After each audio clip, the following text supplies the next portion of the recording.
Hasta ahora hemos visto cómo podemos resolver circuitos, bien utilizando directamente las leyes de Kirchhoff o mediante la reducción de circuitos basada en asociación y equivalencia entre dispositivos. En la práctica, la utilización directa de estos métodos es útil solamente cuando el circuito a analizar es sencillo y el número de ecuaciones a plantear sea pequeño. En este tema veremos herramientas que permiten analizar de manera sistemática circuitos con cualquier número de ecuaciones. Una pregunta que podemos hacernos es el motivo por el cual necesitamos este análisis sistemático. Para ello consideremos el circuito mostrado en esta diapositiva y planteemos las ecuaciones necesarias para resolverlo. Primeramente deberíamos analizar los nudos y analizar las mallas y plantear todas las tensiones y todas las intensidades en los distintos componentes del circuito, como se muestran en ambas figuras. Si aplicamos la primera ley de Kirchhoff a los nudos A, B y C, obtendremos tres ecuaciones que relacionan las intensidades de rama. Si aplicamos la segunda ley de Kirchhoff a las cuatro mallas hueco del circuito que tenemos a la derecha, obtenemos cuatro ecuaciones que relacionan la tensión de los componentes en cada malla. En total tenemos 7 ecuaciones con 7 incógnitas. Y la resolución de este sistema es una tarea laboriosa, como ya habréis comprobado, y por ello con tendencia a errores. El análisis sistemático nos proporcionará herramientas que automaticen la resolución de este sistema tan complejo de 7 ecuaciones con 7 incógnitas y otros sistemas que puedan ser de complejidad similar. En concreto, en este tema profundizaremos en nuevas herramientas. Estas nuevas herramientas nos permitirán abstraernos de detalles y necesitaremos una serie de conceptos básicos que llamaremos conceptos topológicos. Después iremos cubriendo análisis sistemático, distintos teoremas como el teorema de linealidad, de proporcionalidad y el teorema de superposición, y iremos sucesivamente viendo cómo aplicar distintas técnicas de abstracción de redes circuitales, terminando con transferencia de potencia entre redes circuitales. Previamente hemos observado que el número de incógnitas para resolver un circuito parece estar más relacionado con la forma en la que están conectados sus dispositivos que con el número de dispositivos en sí. Esta disposición relativa de los dispositivos es lo que se denomina topología de red. Recordemos que una red es simplemente una manera de describir la interconexión de dispositivos circuitales, o lo que conocemos vulgarmente como circuitos. El primer elemento topológico que vamos a revisar es el grafo, que es una representación esquemática de esta red, donde los nudos constituyen los nodos del grafo y las conexiones entre estos nudos las ramas. Normalmente denotaremos con R el número de ramas y con N el número de nodos. En el ejemplo que se muestra en la figura, primeramente obtendríamos los nudos del circuito. Estos nudos determinarán los nodos del grafo. Y posteriormente analizaríamos las conexiones entre los nudos del circuito para así obtener las ramas del grafo. Por ejemplo, conectaríamos un nudo con el siguiente y eso nos serviría para definir una conexión en nuestro grafo. Repetiríamos el mismo proceso para todos los nudos del circuito y equivaldría a colocar correctamente las conexiones entre los nodos del grafo, el número de ramas en concreto. Y en este ejemplo tendríamos 6 nodos y 9 ramas. El siguiente concepto que vamos a estudiar es el árbol de una red, que se puede definir como el subgrafo del grafo de una red que contiene todos sus nodos unidos y ningún bucle cerrado. Una red suele tener en general más de un árbol. A continuación se muestran ejemplos de distintos árboles que podemos obtener seleccionando distintas ramas que conectan los nudos, pero se recuerda ningún bucle cerrado. Todos estos árboles son equivalentes, es decir, representan un árbol, una versión, un subgrafo del grafo original. Un árbol divide un conjunto de ramas del grafo original en dos subconjuntos: las ramas del árbol, las que forman parte del árbol, y las ramas de enlace, es decir, el resto.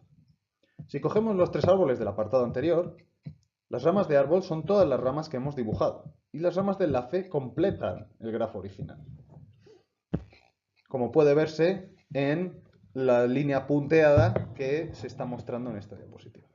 Es inmediato observar que en cualquier árbol de un grafo existen n-1 ramas de árbol, siempre asumiendo que n es el número de nodos. Y existen un número de ramas de enlace igual al número de ramas totales, r, menos las ramas de árbol que ya hemos utilizado. Obsérvese que también una rama de enlace cierra un bucle o un hueco del circuito, por lo que existirán tantas ramas de enlace como huecos haya en un circuito. Como ya hemos visto, para resolver un circuito o red basta con conocer o bien la corriente que atraviesa todas las ramas del circuito o bien la caída de potencial en los extremos de todas ellas. Si visualizamos estos elementos sobre grafos, y más en concreto sobre los árboles de una red, podremos extraer algunas conclusiones de interés. En primer lugar, definamos las corrientes que circulan por las ramas del grafo, como por ejemplo esta corriente. Llamémosla IA sub 1. Es posible observar que para un árbol cualquiera de esta red, las corrientes de las ramas de árbol se pueden expresar en función de las corrientes de las ramas de enlace. Por ejemplo, si yo defino dos corrientes de ramas de enlace, IE sub 1 e IE sub 2, es posible observar que IE sub 1 más IE sub 2 es igual a menos IA sub 1. ¿Esto qué quiere decir? En general quiere decir que todas las ramas de árbol o las corrientes que corren por ellas las podemos representar siempre como alguna combinación lineal de las ramas de enlace.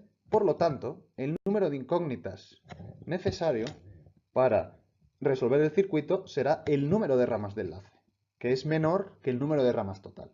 Por ejemplo, en esta diapositiva tendríamos 9 ramas totales y solamente tendríamos que calcular 4 intensidades correspondientes a las ramas de enlace. Similarmente, podemos definir la tensión en las ramas de enlace y en las ramas de árbol. Por ejemplo, definamos las siguientes tensiones en las ramas de árbol. V1, la siguiente tensión, V2. Si definimos la tensión en la rama de enlace, podemos observar que V3 es igual a V1 más V2. ¿Esto qué quiere decir? Quiere decir que todas las tensiones de ramas de enlace se pueden expresar en función de las caídas de tensión de las ramas de árbol.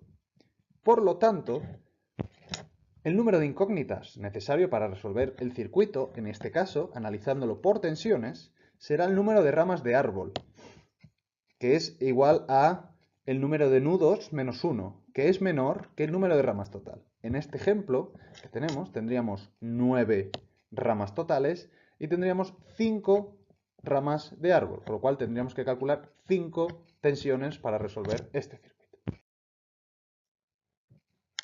A raíz de las dos observaciones anteriores, una primera aproximación para resolver eficientemente una red consistiría en contrastar con qué grupo de incógnitas vamos a necesitar un menor número de ecuaciones, con las corrientes de ramas de enlace o con las tensiones de ramas de árbol. Si el número de ramas de enlace es menor que el número de ramas de árbol, seguramente nos interesará realizar un análisis por corriente, mientras que si ocurre el caso contrario, entonces quizás sea preferible realizar un análisis por tensiones. En este caso, tenemos 5 ramas de árbol y 4 ramas de enlace, con lo cual seleccionaremos la opción que nos permita resolver el circuito con un menor número de ecuaciones. En este caso sería la opción con las ramas de enlace. Pero, como norma general, consideremos que si el número de ramas de árbol es mayor que el número de ramas de enlace, entonces analizaremos por corrientes, que se llama el método de las mallas. Si, por el caso contrario, el número de ramas de árbol es menor que el número de ramas de enlace, analizaremos por tensiones. Analizaremos mediante el método de los nudos, que utiliza las ramas de árbol. En resumen, en este vídeo hemos estudiado definiciones topológicas de una red, su grafo asociado y los distintos árboles, y los elementos que las componen, ramas de enlace y ramas de árbol. La obtención del número de ramas de árbol y enlace se realiza a partir de una inspección del circuito, en términos de los nudos que tiene y las ramas que tiene. Por otro lado, la obtención de ecuaciones considera qué método proporciona mejor cantidad de ecuaciones. Si el número de ramas de árbol es mayor que el de ramas de enlace, entonces analizaremos las corrientes de las ramas de enlace porque obtendremos menos incógnitas. Por el contrario, si el número de ramas de árbol es menor, entonces analizaremos la tensión de estas ramas de árbol que nos proporcionará un sistema con menos incógnitas.